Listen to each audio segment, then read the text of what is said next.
My background is, as far as athletics go, is growing up I was more or less like a basketball player, and so I was more into like team sports and stuff like that growing up. I decided to switch over to like one-on-one sports when I was about 24. That's when I first started doing actually jiu-jitsu, and then about a year after doing jiu-jitsu is when I started doing like kickboxing, stand-up, and all that kind of stuff. So really, I've only been doing it for about 4 years total. In 1 year, I was a blue belt, and then within 2 years of doing jiu-jitsu, I was a purple belt. I grew up in Hawaii, South Shore and Kaimuki for the most part, and then I moved out to Southern California here about when I was like 13, 14, and then now I stay out here. But growing up, I really didn't, I think, as a kid, I used to watch like wrestling and stuff like that, and just guys that I like to watch were like the Ultimate Warrior back in the day, and like Hulk Hogan and all those guys. But as far as like idols and stuff like that, I never really looked at anybody like that. I mean, I guess you could say maybe my dad, stuff like that, just to see all the hard work that he's put in to provide what he was able to provide. And my mom too, she did the same thing. People that were my family just learned how to work hard, and that's how we got to where we were. You mentioned Hulk Hogan. Were you disappointed when you realized it was fake wrestling? I think from a young age we actually knew that it wasn't like real, because we tried to do the stuff to each other, like jumping off the couch, and when would your cousin sit there and let you jump off the couch and land on him? You know what I mean? He would get up and take off. So it's like I think we knew from a young age it wasn't real, but having that imagination, I think that's part of being a kid, and I think that's that's one of the great times that you can remember, is just being able to sit there in the corner with some dirt and some action figures, and like having this whole scenario going on with these action figures, and that's part of being a kid, and I think it's just fun times. What was it that pulled you into the MMA?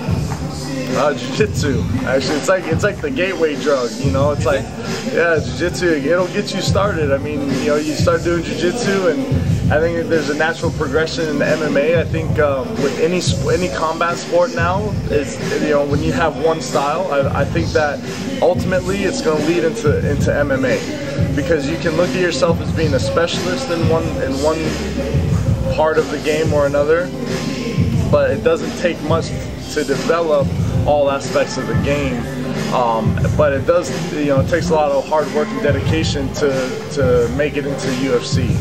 I think some of my strengths now are my stand-up, because I focused a lot on that over the last 2 years, and I think just naturally, just being as big as I am and as strong as I am, I think that's brought me to where I am now. But I think that people definitely underestimate my wrestling and my jiu-jitsu capability. One of the things that I do to keep my body intact and keep feeling good and all that kind of stuff is actually an ice bath. Something that we've implemented into the part of the training regimen. As much as training hard and expelling all this energy and all that kind of stuff is important, it's also important to recoup, and that's one of the things that we do here at Alliance to help our bodies recover and recoup what we need to be able to push every day as hard as we do. How did it feel? It felt great, actually. It definitely. In the moment you're hating life, but then as soon as you get out, you feel a lot better, and it's almost like on a hot day, it's taking a swim, and then you come out, you just feel so much better. You feel refreshed. Travis, is this what you call dedication for the sport?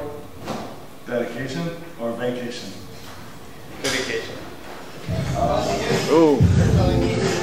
Honestly, without MMA, without the UFC, I think I would just be any other guy working a 9-to-5 job, and I don't think I would honestly, I don't think I would be very happy with where I was at.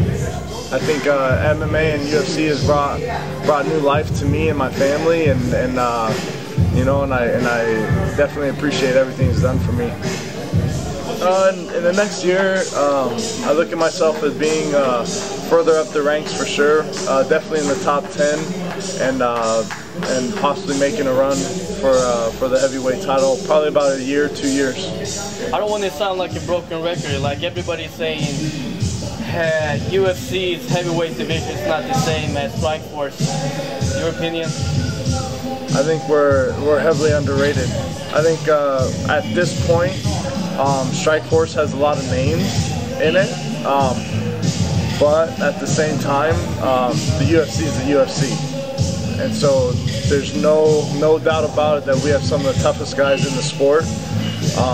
I think you know, the people that are in the Strikeforce, most of them have gone through the UFC, and they're not in there anymore. So yeah, they have some names in there, but the UFC is the NFL or the NBA or anything that, you know, it's the top cream of the crop. So people say that we have a weak heavyweight division. Who knows? You know, now that Zuffa owns Strikeforce, maybe we'll have a little tournament, UFC versus Strikeforce.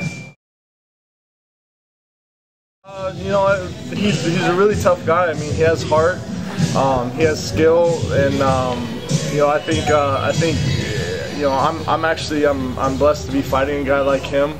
He has a lot of momentum going into this fight, and I look forward to the task of you know, taking him out and you know, doing what I do best, and that's winning.